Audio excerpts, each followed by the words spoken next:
तमाम दोस्तों को डॉक्टर जितेंद्र प्रवास का आदाब। दोस्तों, आपका खैर मकदम है, इस्तकबाल है, आपका स्वागत है। आज एक खुशी का लम्हा यह है कि हमारे साथ आज हैं उर्दू के जाने माने शायर और अदीब खालिद आज़मी साहब। खालिद आज़मी साहब का कमाल ये है कि उनको उर्दू के साथ साथ हिंदी में भी महारत हासिल है और ये दोनों ज़बानों को बहुत करीब से इन्होंने देखा है, समझा है, पढ़ा है और उसमें काम किया है। जो उर्दू दुनिया वाले हैं, खालिद आज़मी, उनके लिए ये जो नाम है किसी भी तारुफ का मोहताज नहीं है। तो मैं चाहता हूँ कि उनसे चंद बातें की जाएं, उनसे कुछ पूछा जाए उर्दू के हवाले से, क्यों ना पंजाब के हवाले से ही उनसे बात की जाए। मैं जानना चाहता हूं उनसे कि उर्दू का हाल क्या है यहाँ पर और मुस्तकबिल क्या है। इस पर खालिद आज़मी से बात करते हैं, क्योंकि मैं इस टॉपिक को इसलिए भी मैं चाह रहा हूँ कि आप तक पहुँचाऊँ इस मौजू को कि मैंने एक लंबा अरसा दिल्ली में गुजारा। पंजाब मेरी जन्मभूमि है, लेकिन दिल्ली मेरी कर्मभूमि है। मेरा एक शेर इस हवाले से भी है कि दिल्ली सुखनवरों का है मरकज़ मगर मियाँ, दिल्ली सुखनवरों का है मरकज़ मगर मियाँ, उर्दू के कुछ चिराग तो पंजाब में भी हैं। तो खालिद आज़मी साहब से बात करते हैं और उनसे पूछते हैं कि क्योंकि ये दिल्ली से हैं और इन्होंने पंजाब के भी इनका आना जाना लगा रहता है और पंजाब को इन्होंने पढ़ा भी है, स्टडी भी किया है, उस पर इन्होंने डॉक्यूमेंट्रियाँ भी बनाई है, बहुत काम किया है। तो जो दोनों जगहों के बारे में बहुत अच्छे से जानते हैं। लेकिन आज बात करते हैं पंजाब और उर्दू को लेकर। खालिद आज़मी साहब, आपका खैर मकदम है, इस्तकबाल है। तो आप ये बताएं कि पंजाब और उर्दू को लेकर आपका क्या नज़रिया है और पंजाब जो है इसमें यहाँ पर पंजाब में उर्दू का इस वक्त हाल क्या है और इसका मुस्तकबिल क्या होने वाला है। बहुत शुक्रिया डॉक्टर जितेंद्र प्रवास साहब। डॉक्टर जितेंद्र प्रवास साहब, आपका बहुत बहुत शुक्रिया कि आपने हमको उस लायक समझा और तमाम नाजरीन, दर्शकों को, देखने वालों को मेरी तरफ से सबको सत श्री अकाल, नमस्कार, आदाब। दोस्तों, प्रवास साहब भी बहुत बड़े उर्दू दा है और उर्दू अदब के एक पिलर हैं। इस नए दौर में जो उर्दू के आबियारी कर रहे हैं पंजाब से, तो उसमें एक बड़ा नाम है जितेंद्र प्रवास साहब का। हमने प्रवास साहब के साथ तमाम शाम गुजारी है, तमाम कप चाय खाली किए, तमाम मुशायरे पढ़े हैं, बड़े करीब से देखा है। और इनकी वो खूबी है कि जो पंजाब की मिट्टी की खूबी है, ये इनकी कोई नहीं है। ये पंजाब की मिट्टी ऐसी है कि जिसमें सूफीज़म और अदब कूट कूट के भरा है, और ख़ास करके उर्दू अदब। तो ज़रा सा उर्दू के बारे में बात करें। उर्दू कहा जाता है कि दिल्ली और एतराफ़ में पैदा हुई, दक्कन में जवान हुई और लखनऊ में उसका श्रृंगार किया गया। लेकिन वो दिल्ली और एतराफ़ का मतलब दिल्ली और सराउंडिंग, उसका इलाका, उस इलाके में ख़ास जगह पानीपत जो पंजाब का ही हिस्सा हुआ करता था। तो हज़रत अमीर खुसरो जो ख्वाजा निज़ामुद्दीन औलिया की दरगाह से बू अली शाह कलंदर की दरगाह तक का सफ़र करते थे, उनके बीच की एक कम्युनिकेशन की ज़बान उर्दू बनी।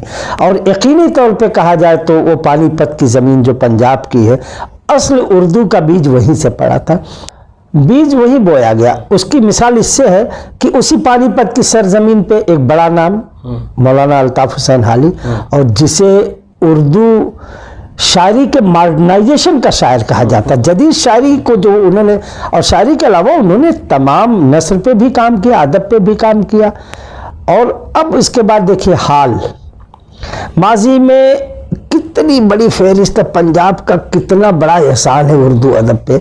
अगर 5 pillars of Urdu fiction, Urdu अफसाने के 4-5 सुतून कहे जाए, प्रेमचंद, मंटो, राजेंद्र सिंह बेदी, किशन चंद्र, इस्मत चगताई, 2 ही यूपी के हैं, 3 पंजाब के हैं जो अफसाने जिनके नाम से जाने और पहचाने जाते हैं, जितेंद्र साहब। और जब शायरी में हम अगर गिनना शुरू करें तो आप शायद रुके ना। पंजाब के जो एहसान है, अल्लामा इकबाल, फैज़ अहमद नदीम कासमी, अहमद फराज, जोश मलसियानी, अर्श मलसियानी, साहिर लुधियानवी, हफीज जालंधरी और साहिर होशियारपुरी, हबीब जालिब, मुनीर नियाजी और जो है कुलतार सिंह विर्क और शिव कुमार बटालवी भी पंजाबी में लिखते थे लेकिन उर्दू भी जानते थे। और प्रेम वार वर्टनी, इतना बड़ा नाम, बहुत बड़ा नाम पंजाब की ज़मीन पर। तो ये पंजाब की ज़मीन को अगर कहा जाए तो इस ज़मीन में सबसे ज़्यादा जो फसल हुई है साहित्य की, अदब की, वो उर्दू की ही उगी है। और उसके असरात पंजाबी में, और आज का जो हाल है, हाल में देखिए पंजाब में क्या है, उर्दू से मोहब्बत, उर्दू जानना बड़ी बात नहीं, उर्दू से इश्क करना।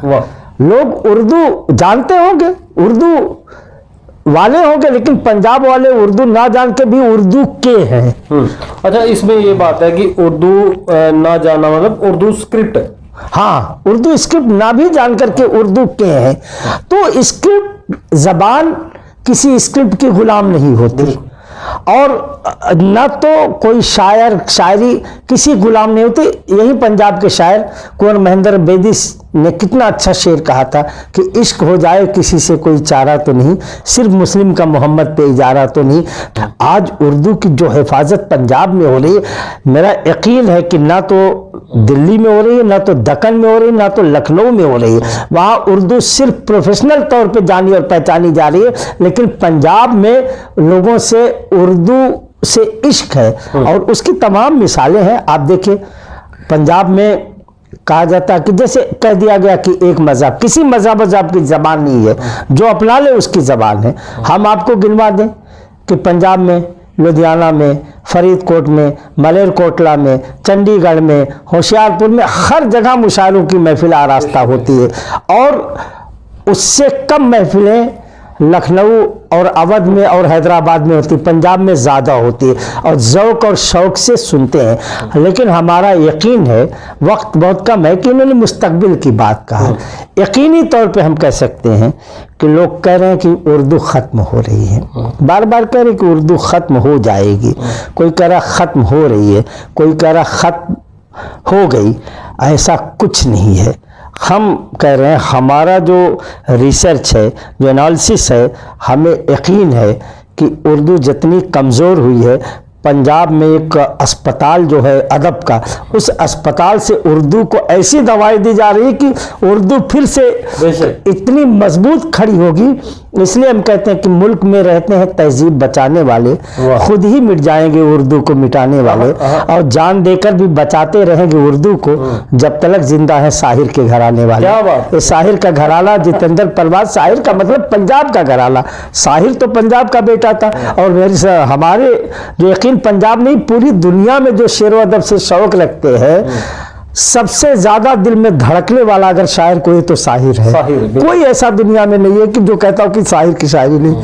अभी हमें एक खातून मिली थी, अवतार सिंह पाल साहब की मोहतरमा, तो बात हुई तो बोले मैं तो शाहिर की दीवानी हूँ, कोई किताब ऐसी नहीं कि जो शाहिर पे आई हो मैंने पढ़ ना डाली। तो पंजाब में उर्दू का मुस्तकबिल बहुत ब्राइट फ्यूचर है, और पंजाब की जो उर्दू की हिफाजत पंजाब में हो रही है, पंजाब में जो उर्दू को मजबूती जा रही है, इसी की रोशनी में पूरे हिंदुस्तान नहीं बल्कि पूरी दुनिया पंजाब से एक सीख ले करके उर्दू को आगे बढ़ाने की काम पूरी दुनिया करेगी। और पंजाब का एहसान हमेशा उर्दू पे था, है और रहेगा। बहुत शुक्रिया आपका खालिद आज़मी साहब, आपने उर्दू पर इतनी प्यारी गुफ्तगू की और अपने जो तासुरात थे आपने देखने वालों पर तक पहुंचाए, सुनने वालों तक पहुंचाए। दोस्तों, वाकई में खालिद आज़मी साहब की जो स्टडी है वो उसका कोई दूसरा जोड़ है नहीं। इनसे आप अगर किसी भी टॉपिक पे, किसी भी जगह के बारे में बात करेंगे, खास करके अदबी खित्ते के बारे में कि उर्दू की नई बस्तियां कहाँ आबाद हो रही हैं, उर्दू का क्या हाल किस जगह पर है, तो यकीनन आप देखेंगे कि खालिद आज़मी साहब का बहुत मुताला है। आज उर्दू के हवाले से आपने बात की, आपका बहुत शुक्रिया। पंजाब के हवाले से आपने रोशनी डाली, बहुत शुक्रिया खालिद आज़मी साहब। आपका भी शुक्रिया, पूरे पंजाब का बहुत शुक्रिया। हमारा आप सबसे हमारी बहुत गुजारिश है कि आप इस चैनल को देखिए, सुनिए, समझिए और इसको लाइक करिए, शेयर करिए और सब्सक्राइब ज़रूर करिए। बहुत बहुत शुक्रिया। बहुत बहुत शुक्रिया दोस्तों। आइंदा फिर किसी नए मौजू को लेकर मैं हाजिर होऊंगा, तब तक के लिए आदाब।